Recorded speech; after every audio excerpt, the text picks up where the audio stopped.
لقد كرمنا بني آدم وحملناهم في البر والبحر ورزقناهم من الطيبات وفضلناهم على كثير ممن خلقنا تفضيلا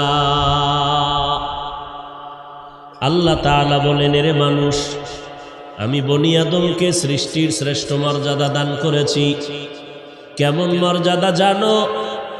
জমিনের মধ্যে চলার মতো উত্তম বাহনের ব্যবস্থা করে দিলাম, পানির মধ্যে চলার মতো বাহনের ব্যবস্থা করেছি, রাস্তা দরকার ব্যবস্থা করে দিলাম।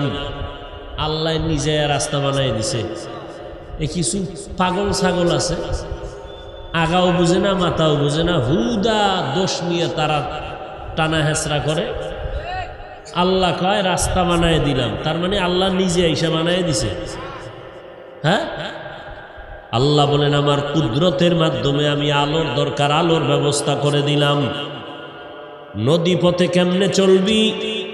আমি আল্লাহ মানুষের মেধার মধ্যে এমন বুদ্ধি দিলাম যে যেই লোহা পানির মধ্যে ফেললে ডুবে যায়, ওই লোহা দিয়া স্টিমার বানায় ভাসায় রাখে। কে ভাসায় রাখেন? আল্লাহ বলেন, এরে মানুষ, মানুষের বুদ্ধি এত প্রখর দিয়া দিলাম, বনি আদমের মেধা বাড়ায় দিলাম।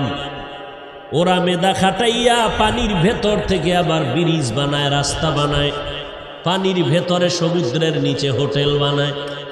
কিয়ামতের আগে আরো কত কিছু বানাবে।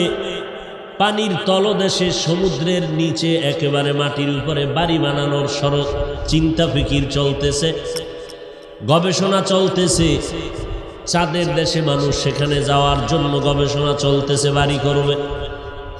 আল্লাহ বলেন, এরে মানুষ, নদী পথে হাজি সাহেবরা 100 বছর আগে 2.5 মাস লাগাইয়া স্টিমারে যাইতো হজ করতে, আর আজকে তাকায় দেখে সেই 2.5 মাসের পর